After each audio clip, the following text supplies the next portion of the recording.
Hello student, स्वागत है आपका हमारे यूट्यूब चैनल एजुकेशन गुरुदेव में। आज से हम लोग एक सीरीज जो है स्टार्ट कर रहे हैं जिसमें मोस्ट 10 क्वेश्चन डेली डिस्कस किए जाएंगे जो कि यूपी बोर्ड परीक्षा के लिए बेहद इंपॉर्टेंट होंगे। 2022 में 101% पूछे जाएंगे। तो चलिएगा, आज का पहला प्रश्न है, स्क्रीन पर आपको शो हो रहा है। y का वह मान ज्ञात कीजिए जिसके लिए बिंदु P 2,-3 और Q 10, y के बीच की दूरी 10 मात्रक है। तो देखिएगा प्यारे विद्यार्थियों, इसका सॉल्यूशन पहले आप लोग खुद से भी करते रहे, साथ साथ में जिसका आंसर आ जाए वो जल्दी से कमेंट बॉक्स में छाप दे। तो प्रश्न है, y का वह मान ज्ञात कीजिए जिसके लिए बिंदु 2,-3 और, तो बिंदु दिया गया है पॉइंट्स, बिंदु है जो P 2,-3 और Q के जो निर्देशांक दिए गए हैं प्यारे विद्यार्थियों 10, y के बीच की दूरी दी गई है हमें, बीच की दूरी। तो बीच की दूरी का जो मान दिया गया है वो 10 दिया गया है। तो देखिए इस प्रश्न को कैसे सॉल्व किया जाएगा। तो आप सभी लोग परिचित होंगे कि बीच की दूरी का जो फॉर्मूला होता है, जो लोग नहीं जानते हैं तो बीच की दूरी का फॉर्मूला होता है d बराबर √x1 माइनस x2 का whole square plus y1 minus y2 का होल स्क्वायर। तो यहाँ पर रख दीजिएगा, तो ये x1 हो जाएगा प्यारे विद्यार्थियों, ये y1 हो जाएगा, ये x2 और ये y2। तो यहाँ से √x1 की जगह क्या है 2, तो 2 माइनस x2 की जगह है 10, तो 2 माइनस 10 का होल स्क्वायर प्लस y1 का मान है -3 और माइनस y2 का मान है y बराबर y का स्क्वायर और यहाँ पर 10। ठीक है, अब हमें अंडर रूट हटाना है। तो अंडर रूट हटाने के लिए क्या करते हैं, दोनों पक्षों का वर्ग कर देंगे। तो दोनों पक्षों का क्या करने पर, वर्ग करने पर, दोनों पक्षों का वर्ग करने पर, तो वर्ग करेंगे तो अंडर रूट गायब हो जाएगा। और यहाँ देखिए 2 में से 8 10 गया तो आएगा -8 का स्क्वायर प्लस माइनस, इसमें अगर कॉमन ले लें तो माइनस जैसे ही कॉमन लेंगे और माइनस का वर्ग क्या होता है दोस्तों, प्लस, तो प्लस हो जाएगा। तो 3 + y का होल स्क्वायर और बराबर 10 का, यहाँ पर भी तो वर्ग करेंगे तो 10 का वर्ग क्या आ जाएगा 100।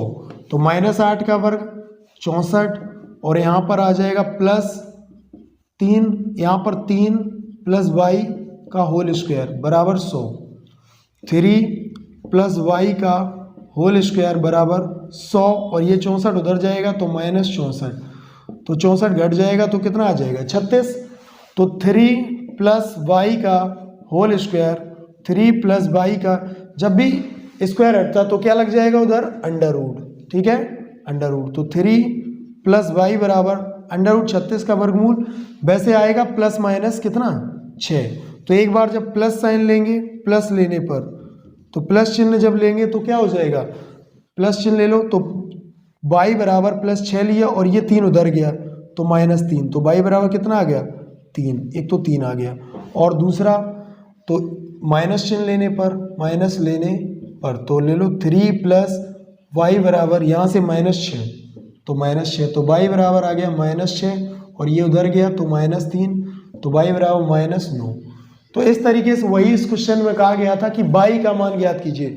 तो y के मान क्या आ जाएंगे, अतः y का मान, अतः y के मान, क्योंकि 2 मान आए हुए, y के मान दोस्तों एक आ जाएगा 3 और एक आपका आ जाएगा y के मान 3 और -9 है।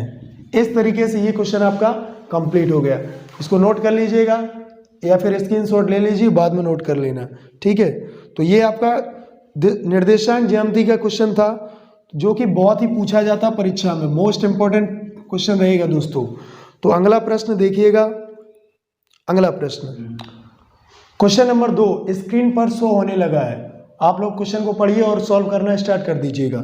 तो क्वेश्चन है कुछ इस प्रकार से लिखा है, आकृति में ABC और AMP 2 समकोण त्रिभुज हैं जिसके कोण B और M समकोण है। सिद्ध कीजिए कि नंबर 1 त्रिभुज ABC समरूप त्रिभुज AMP और नंबर 2 CA/PA बराबर BC/MP। तो ये त्रिभुज का क्वेश्चन है जो कि काफ़ी बच्चे इसमें परेशान रहते हैं। ये क्वेश्चन अक्सर बच्चे प्रॉब्लम में फंस जाते हैं, सोचते हैं कि किस तरीके से सॉल्व किया जाएगा। तो इसका हम जो अप्रोच देने जा रहे हैं उसको ध्यान से सभी स्टूडेंट्स समझेंगे और नोट करेंगे। तो देखिएगा, क्वेश्चन में सबसे पहले लिखेंगे दिया है, गिवन बाई क्वेश्चन। दिया क्या है, देखो यहाँ पर दिया गया त्रिभुज ए बी सी, त्रिभुज ए बी सी और त्रिभुज ए एम पी, दो समकोण त्रिभुज है, दो समकोण त्रिभुज हैं। तो समकोण जिसके कोण बी और एम समकोण है, यानी कि बी बराबर और एम बराबर, ये 90 अंश दिया गया। तो फिगर क्या है, इसका आकृति दी गई है इस तरीके की। आकृति कुछ इस टाइप से दी गई है।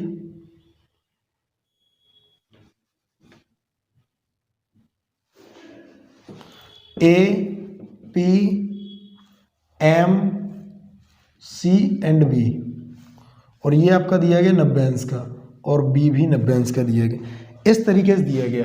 तो इसमें हमें जो सिद्ध करना है पहला, तो सबसे पहले लिखेंगे दिया है, दिया लिख चुका हूं, अब के बाद सिद्ध करना है।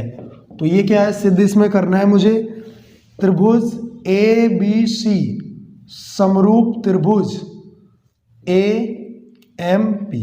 देखो तो अब यहां से प्रमाण बहुत ध्यान से समझेंगे तो क्वेश्चन बिल्कुल समझ में आएगा, कोई ज्यादा कठिन नहीं होते त्रिभुज के क्वेश्चन।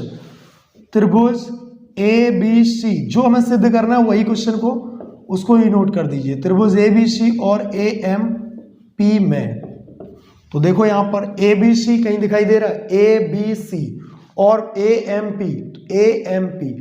तो देखो स्टूडेंट्स, ए बी सी ये 90 अंश का कोण है, इस त्रिभुज में क्या है, ये वाला 90 है, तो इसका नाम दे दीजिए ए बी सी बराबर एंगल, इस वाले के लिए ये 90 अंश का है और इसके लिए देखो A M P, A M P बराबर कितने अंश का, 90 अंश का। एक कंडीशन हो गई। दूसरी कंडीशन देखिएगा, अगर देखें तो ये वाला जो कोण है, तो देखो ए बी सी में भी तो ये कोण आ रहा है, यानी कि बी ए सी, तो एंगल बी ए सी बराबर, तो बी ए सी ये आ रहा है, और इसमें भी ये वाला कोण आएगा, देखो किसमें, ए एम पी में, ए एम पी में भी आ रहा है, तो लिख दीजिएगा एम ए पी, लिखेंगे एम ए पी। तो ये कैसे कोण हो जाएगा, ये दोनों आपस में बराबर है, कैसे है, उभयनिष्ठ, उभयनिष्ठ। या इसको आप बी ए सी की जगह पे ऐसे भी कर सकते थे, एंगल ए जो है वो कैसा है, कॉमन है। क्यों कॉमन है, क्योंकि ये दोनों में, इस वाले त्रिभुज में भी है और इस वाले त्रिभुज में, तो ये उभयनिष्ठ हो गया। और हम जानते हैं कि त्रिभुज में समरूप करने के लिए दो कंडीशन इक्वल होनी चाहिए। क्या, अगर दो त्रिभुज समरूप तभी होते हैं जब उन दोनों त्रिभुजों की दो कोण अगर बराबर आ जाते हैं, तो तीसरा अपने आप हो जाता है। तो ऐसे दो त्रिभुज क्या हो जाते हैं, समरूप। तो बेटा ए बी सी और समरूप त्रिभुज ए एम पी, तो एक तो हमारा आंसर आ चुका है। अब इसमें दूसरा और कंडीशन दिया गया है। दूसरा कंडीशन देख लीजिएगा क्या है, दिया गया है हमें सिद्ध करना है सी ए अपॉन पी ए, सी ए ये हमें सिद्ध करना है, प्रूव दैट, सेकेंड वाले क्वेश्चन इसी का है second part, C A upon P A बराबर निकालना है B C upon M P. तो आप लोग जानते हैं क्या कि जब ये दोनों त्रिभुज समरूप हो गए तो सीधी सी बात, इसकी सी ए, तो यहां से अगर देखा जाए सी ए भुजा, तो इसकी क्या हो जाएगी, पी ए, तो सी ए अपॉन पी ए बराबर इसकी बी सी, तो बी सी अपॉन क्या हो जाएगा, B C upon M P. तो इस तरीके से जब कॉन्ग्रेंट हो जाते हैं, दो त्रिभुज आपस में समरूप होंगे तो उनके कोण बराबर हो जाते हैं तीनों, और उनकी भुजाओं का जो अनुपात है वो भी बराबर हो जाता है। तो इस तरीके से ये क्वेश्चन कंप्लीट हो गया। नेक्स्ट क्वेश्चन है स्क्रीन पर, क्वेश्चन नंबर 3। आप लोग स्क्रीन पर देखिएगा, क्वेश्चन नंबर 3 शो होने लगा है।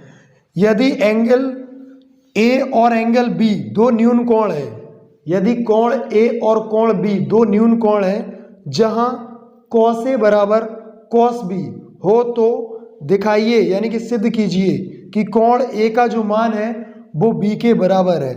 तो देखिएगा क्वेश्चन है, कोण जो ए है और कोण बी दो न्यून कोण है, दो न्यून कोण है, न्यून कोण, तो दो न्यून कोण दिए गए हैं, न्यून कोण।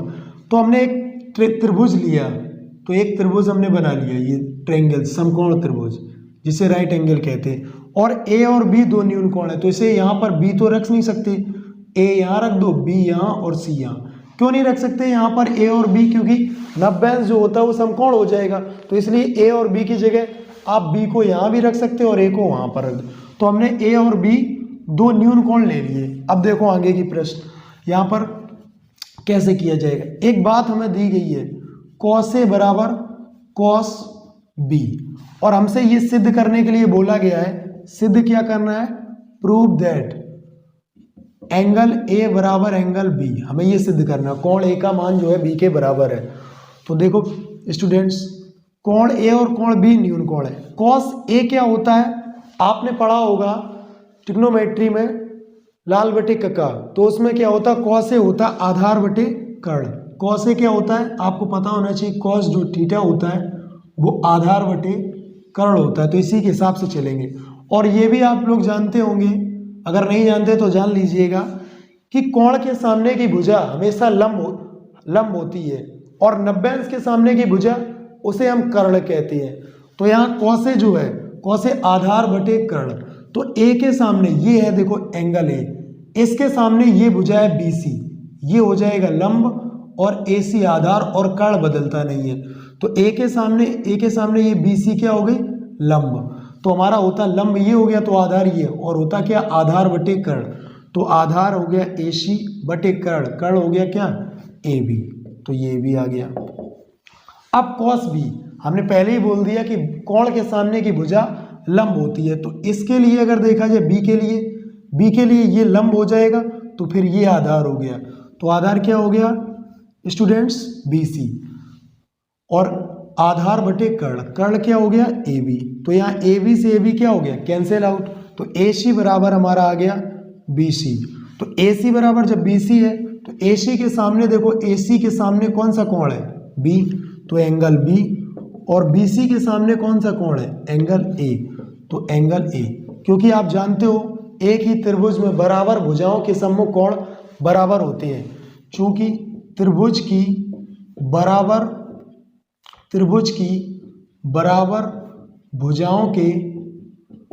भुजाओं के सम्मुख कोण बराबर होते हैं। ये एक थ्योरम होती है, बराबर भुजाओं के सम्मुख कोण बराबर होते हैं। इस कारण से ये क्वेश्चन आपका कंप्लीट हो गया। तो नेक्स्ट प्रश्न है, स्क्रीन पर शो हो रहा है, तो क्वेश्चन को देखिएगा और समझिएगा, लगाने का प्रयास कीजिएगा। क्वेश्चन नंबर है 4, क्रमशः 6 सेंटीमीटर, 8 सेंटीमीटर और 10 सेंटीमीटर त्रिज्याओं वाले धातु के ठोस गोले को पिघलाकर एक बड़ा ठोस गोला बनाया जाता है। इस गोले की त्रिज्या ज्ञात कीजिए। तो देखिएगा इस क्वेश्चन को कैसे सॉल्व किया जाएगा। आप सभी लोगों को पहले पता होना चाहिए कि गोले का आयतन क्या होता है। तो गोले का जो आयतन होता है वो 4/3 पाई r क्यूब, और किसी भी आकृति को पिघलाकर जब कोई दूसरी आकृति बनाई जाती है तो पिघलाए गए आकृति का आयतन जो है वो न्यू आकृति के इक्वल होता है। उसका आयतन जो होता है वो आपस में कैसा होता है, बराबर होता है। तो देखिए माना बड़े ठोस गोले की त्रिज्या बराबर r सेंटीमीटर, ठीक है। तो प्रश्नानुसार बड़े ठोस गोले की त्रिज्या r सेंटीमीटर, और यहाँ पर एक चीज और है, दिया है क्या, तुम्हें दिया गया है छोटे जो 3 गोले हैं उनका r1 बराबर, r2 बराबर और r3 बराबर। तो r1 जो दिया गया है वो 6 सेंटीमीटर दिया गया है, कितना दिया है, 6 सेंटीमीटर, और r2 बराबर दिया गया है 8 सेंटीमीटर, और r3 बराबर दिया गया है 10 सेंटीमीटर। जानना चाहता है कि बड़े वाले ठोस की त्रिज्या क्या है, तो आपको हमने बता दिया है कि इसको पिघलाकर बड़ा सा एक ठोस गोला बनाया गया है। तो देखिए लिखेंगे बड़े ठोस गोले की त्रिज्या, गोले का आयतन, बड़े ठोस गोले का आयतन जो है वो तीनों गोलों के आयतनों के योग के बराबर होगा, आयतनों के योग के बराबर होगा। तो बड़े गोले का आयतन क्या होता है? गोले का जो आयतन होता है प्यारे स्टूडेंट्स 4/3 पाई आर क्यूब। तो 4/3 पाई आर क्यूब हमने बड़ा इसलिए माना क्योंकि यहाँ पर बड़ा वाला मान लो, बड़ा आर क्यूब, क्योंकि ये छोटे छोटे हो जाएंगे, ठीक है। तो 4/3 पाई आर क्यूब बराबर नेक्स्ट 4/3 पाई R1 क्यूब प्लस 4/3 पाई R2 क्यूब प्लस 4/3 पाई R3 क्यूब। तो हो गया। इसमें देखिए 4/3 सभी में है तो कॉमन ले लीजिएगा। 4/3 पाई आर क्यूब बराबर 4/3 पाई, यहाँ पर हो जाएगा R1 क्यूब और यहाँ हो जाएगा R2 का क्यूब और यहाँ हो जाएगा R3 का क्यूब। दोस्तों ये 4/3 पाई से 4/3 पाई करता हूँ तो R क्यूब बराबर R1 का मान दिया गया 6 का घन प्लस 8 का घन प्लस 10 का घन। तो 6 का घन क्या होता है 216, 8 का घन 512, 10 का घन 1000। तो R क्यूब बराबर इन सबको जब जोड़ देंगे तो 6 2 8 और 6 2 हो गया 8 और 1 और 1 2 और 5 2 7, तो हो गया 1728। तो 1728 का हमें क्यूब रूट निकालना है तो यहाँ पर आ जाएगा 1728। आप सभी को पता होना चाहिए 1728 का जो क्यूब होता है, 1728 का जो क्यूब होता है वो आपका 12 होता है, तो 12 सेंटीमीटर। इस प्रकार यही इस गोले की त्रिज्या हो जाएगी। तो अतः गोले की बड़े ठोस गोले की त्रिज्या, बड़े ठोस गोले की त्रिज्या क्या आ जाएगी 12 सेंटीमीटर। इस तरीके से ये क्वेश्चन कंप्लीट हुआ। नेक्स्ट क्वेश्चन स्क्रीन पर शो हो रहा है तो देखिएगा प्यारे विद्यार्थियों सभी लोग, और खुद से लगाने का प्रयास कीजिए। जल्दी जल्दी करिए सभी लोग और कमेंट करना मत भूलिएगा, जल्दी जल्दी करते रहें कमेंट। एक आयताकार बाग जिसकी लंबाई चौड़ाई से 4 मीटर अधिक है, एक आयताकार बाग है जिसकी लंबाई जो है वो चौड़ाई से 4 मीटर अधिक है, का अर्ध परिमाप 36 मीटर है, बाग की विमाएं ज्ञात कीजिए। तो देखिएगा कैसे किया जाएगा इस प्रश्न को। माना बाग, उसने यही कहा है कि बाग की जो लंबाई है वो चौड़ाई से 4 सेंटीमीटर अधिक है। माना आयताकार बाग, माना आयताकार बाग की चौड़ाई, आयताकार बाग की चौड़ाई x मीटर है, तो लंबाई क्या हो जाएगी, तो क्या कह रहा है क्वेश्चन कह रहा है 4 मीटर अधिक है, तो x प्लस 4 मीटर, तो x प्लस 4 हो गया अकॉर्डिंग टू क्वेश्चन। तो क्वेश्चन में कहा गया है प्यारे मित्रों अर्ध परिमाप। तो आयत का अर्ध परिमाप क्या होता है, आयत का अर्ध परिमाप, अर्ध परिमाप पूरा परिमाप होता है 2 कोष्टक l प्लस बी, आधे के लिए 2 का भाग दे दो तो 2 से 2 कैंसिल, तो अर्ध परिमाप क्या आ जाएगा l प्लस बी, तो l प्लस बी। तो यहाँ से हमारा l प्लस बी का मान दिया गया है कितना, l प्लस बी का मान दिया गया है 36, तो 36, तो ठीक है। l का मान कितना है, देखो l मतलब होता है लंबाई और b मतलब होता है चौड़ाई, तो रख दीजिएगा l का मान है x प्लस 4 और b का मान है आपका x बराबर 36।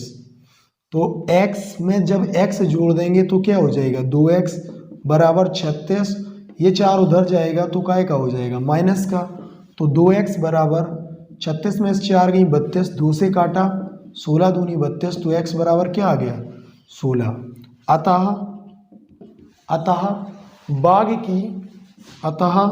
बाग की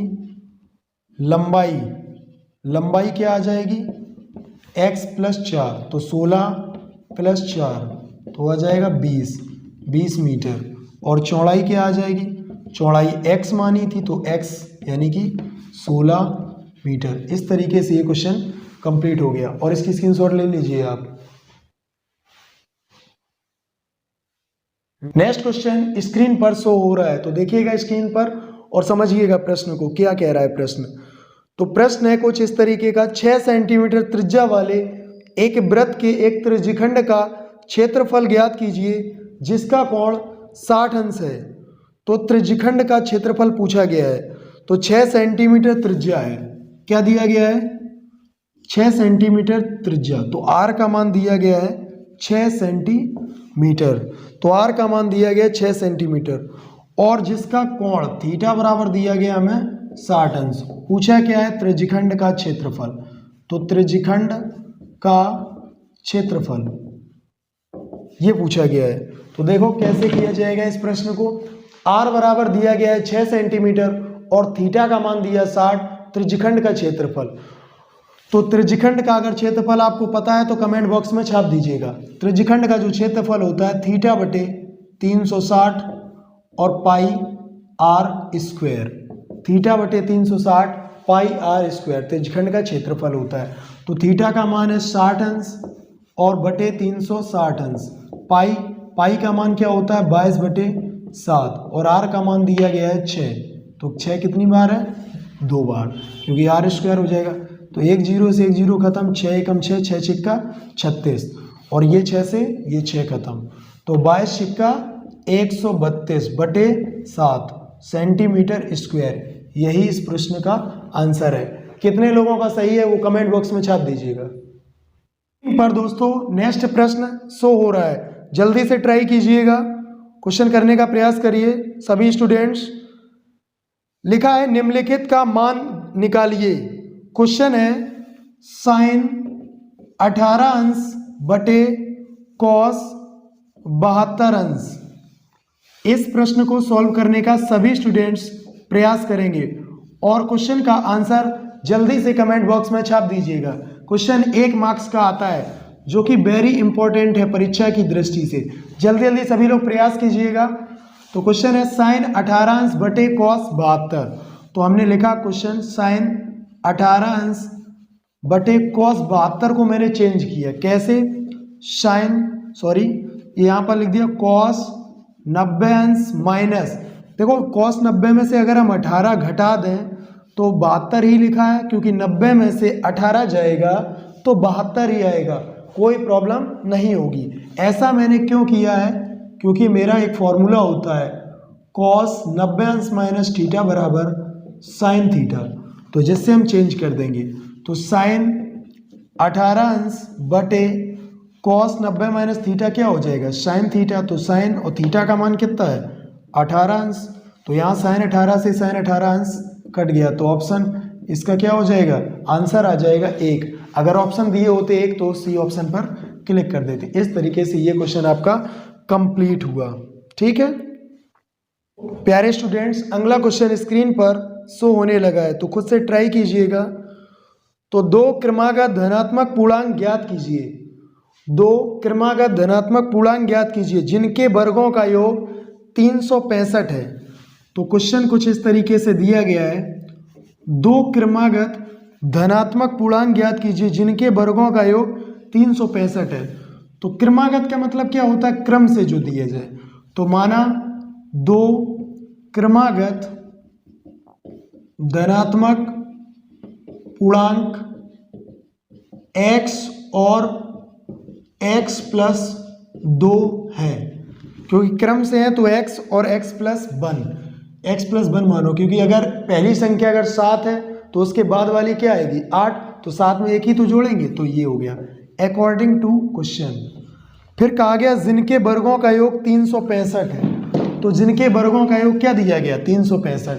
तो यहाँ पर x पहला है तो उसका वर्ग क्या हो गया x स्क्वायर। दूसरा दिया गया x प्लस 1 और उसका वर्ग हो गया, और दोनों का जो योग है वो कितना दिया 365। सॉल्व कर लीजिएगा। एक्स स्क्वायर यहाँ पर a प्लस बी का होल स्क्वायर, तो a square plus B square plus 2ab बराबर 365। एक्स स्क्वायर हो गया 2x स्क्वायर, 2 एकम 2 तो 2x, और यहाँ 1 का वर्ग 1, तो ये 365 इधर आ गए, तो माइनस के 365 बराबर क्या आ गया 0। तो 2x² और प्लस 2x, 365 में से 1 चला गया तो 364 बराबर 0। 2 कॉमन ले लो, तो कॉमन लेंगे और 0 में चला जाएगा, तो x² plus x plus minus 2 एकम 2, 2 8 16, 2 दूनी 4 बराबर 0। ये बात समझ में आ गई, दोबारा समझ लीजिए। 2 कॉमन लिया तो 2 एकम 2, 2 एकम 2, 2 एकम 2, 2 8 16, 2 दूनी 4। अब 182 की ऐसे फैक्टर कीजिए स्टूडेंट्स जो घटाने से 1 आ जाए। तो देखो सेट करने का प्रयास करते हैं। तो 182 फैक्टर करो, 2 ने 18, 2 एकम 2, 13 सत्ते 91, 7 एकम 7, तो 7 दूनी 14 और 14 में से 13 गई, कितना आ जाएगा 1। तो फैक्टर जो आए हैं 14 माइनस 13, तो 14 और माइनस 13। तो यहाँ से ये इसका मुझे 1 लाना है प्लस का, तो इसे प्लस कर दीजिएगा स्टूडेंट्स और इसे माइनस। तो x प्लस 14 और x माइनस 13 बराबर क्या 0। तो चूंकि x माइनस 13 बराबर 0, तो x बराबर आ गया 13। तो अतः 2 धनात्मक पूर्णांक x और x प्लस, तो पहला क्या आएगा 13 और दूसरा क्या आ जाएगा 13 और 1 14। इस तरीके से ये क्वेश्चन आपका कंप्लीट हो गया। अगला प्रश्न स्क्रीन पर शो हो रहा है, तो कुछ खुद से ट्राई करने का प्रयास कीजिए। Question number next. तो क्वेश्चन है कुछ इस तरीके का, x² माइनस 3x और माइनस 10 इक्वल टू 0। तो क्वेश्चन है x² minus 3x minus 10 equal to 0 के मूल ज्ञात कीजिए। के मूल फाइंड करना है मुझे, के मूल। तो मूल निकालना बहुत आसान है, कैसे किया जाता है समझिएगा। कक्षा 9th में आप लोगों ने इसके गुणनखंड करना सीखा होगा, मूल ज्ञात करने का। तो 10 के ऐसे फैक्टर कीजिए कि घटाने से 3 आ जाए। तो आप कहोगे 5 दूनी 10, तो 5 में से 2 गई 3। तो प्रत्येक बच्चा इस क्वेश्चन का आंसर बिल्कुल सही दे रहा है, उसके फैक्टर आपने सही बताए 5 और 2, 5 दूनी 10। तो x² माइनस 5 माइनस 2 और x माइनस 10 बराबर 0। तो x² minus 5x minus minus plus 2x minus 10 बराबर 0। तो इसमें कॉमन क्या आएगा, x कॉमन ले लिया, तो x माइनस 5, इसमें 2 कॉमन ले लिया, तो x माइनस 2 पंचे 10 बराबर 0। तो दोनों में क्या हो गया, x माइनस 5 और x प्लस 2 बराबर क्या आ गया 0। तो चूंकि x माइनस 5 बराबर 0, तो x बराबर क्या आ जाएगा, जब माइनस का उधर जाएगा तो क्या हो जाएगा प्लस, ठीक है। और x प्लस 2 बराबर क्या आ गया 0। तो x प्लस वाला जब उस साइड जाता तो क्या हो जाता माइनस, तो माइनस 2। इस तरीके से ये क्वेश्चन कंप्लीट हुआ। डेली वीडियो देखने के लिए हमारे चैनल को सब्सक्राइब करें और लाइक और शेयर करना मत भूलिएगा। और हाँ, ये डेली ही रात्रि 8 बजे आपकी क्लास डेली होगी, जिसमें मोस्ट इंपॉर्टेंट 10 क्वेश्चन हम डेली प्रोवाइड कराएंगे, जो कि आने वाले एग्जाम्स में पूरी तरीके से यही प्रश्न आएंगे, एक भी क्वेश्चंस बाहर नहीं आएगा। तो इसलिए जुड़ना मत भूलिएगा डेली रात्रि 8 बजे। थैंक यू सो मच दोस्तों।